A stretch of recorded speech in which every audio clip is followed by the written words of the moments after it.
আজি মা ঘৰলৈ বুলি ওলাইছোঁ। বাবাৰ কাৰণে একেবাৰে মন শান্তি পৰি যোৱা বস্তু দুটা লৈ বেগটোকে জেকুকে লৈ আহিছোঁ। আমাৰ বাবাই খাই খুবেই ভাল পায় আৰু সেইটোৱে হৈছে কঁঠাল। একো দিব নোৱাৰিলেও কেতিয়াবা খন্তেক সময়ৰ কাৰণে হাঁহি বিৰিঙাব পাৰিলেও মা দেউতাক বহুত বেছি ভাল লাগে। আৰু এতিয়া তেনেহ'লে গৈয়ে থাকোঁ ব'লক মাহঁতৰ ঘৰলৈ। আহি পায়ে যিটো ৰাস্তা দেখিছোঁ সঁচাকৈ মনটো দুখ লাগি গ'ল। বৰ্তমান সময়ত কিন্তু এনেকুৱা ৰাস্তা থাকিব নালাগে। আজিকালি ইমান প্ৰত্যেকটো বস্তুৱে উন্নতি হ'ল, উন্নতি পথত আগবাঢ়িছে, কিন্তু গাঁৱৰ এই ৰাস্তাবোৰ কিন্তু আমাৰ ওচৰৰ চুবুৰীয়া যিবিলাক মেম্বাৰ আছে গাঁওখনত তেওঁলোকে কিন্তু এইবোৰ কোনো দিনে নাচায়। মানুহক এটা ঘৰতকৈ কিন্তু এটা ৰাস্তা খুবেই বেছি ভালদৰে প্ৰয়োজন হয়।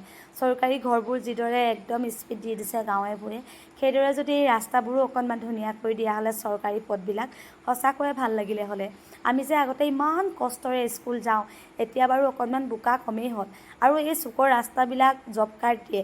মাটি উঠোৱাতকৈ কিন্তু মোৰ মতে শিলগুটি পেলাই দিলেহে এই ৰাস্তাবোৰ ধুনীয়া হ'ব।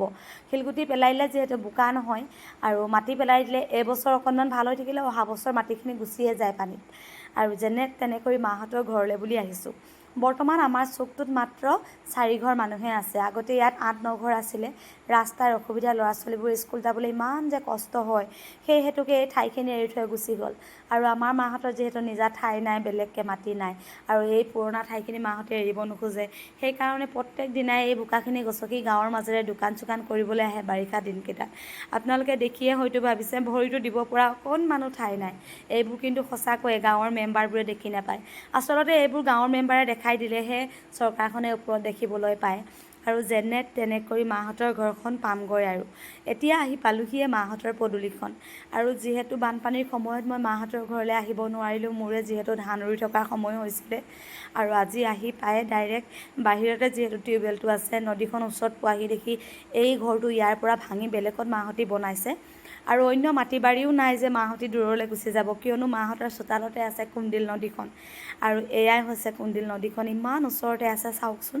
তামোল, বাঁহ গছ আমাৰ যে কিমান ক্ষতিসাধন হ'ল, ভাষাই নাই ক'ব পৰা। কিন্তু বৰ্তমানলৈকে আমাৰ মাহঁতে একো চৰকাৰৰ পৰা সুবিধা পোৱা নাই। মাথো এইবাৰে অকল চৰকাৰী ঘৰ এটা পাইছে। আৰু প্ৰথমতে ভৰিকেইটা ধুয়ে ডাইৰেক্ট আহিছোঁ নদীখন চাবলৈ, কেনেবাকৈ গৰাখহনীয়া হৈছে নেকি বুলি। এই ঠাইডোখৰৰ পৰা কিন্তু অকণমান মাটি লৈ গ'ল আৰু তামোলজোপা শিপাখিনি পালে। আমাৰ বহুত আগতে বাঁহ আৰু তামোল আছিলে, গছ গছনি আছিলে। আমাৰ গাঁৱত আমাৰ বাৰীখন বহুত বেছি জাকত জিলিকা আছিলে। আৰু এতিয়া একোৱে নাইকিয়া হ'ল। কুন্দিল নদীয়ে আমাৰ গোটেই ঘৰৰ মাটি বাৰী সকলোখিনি ধ্বংস কৰিলে।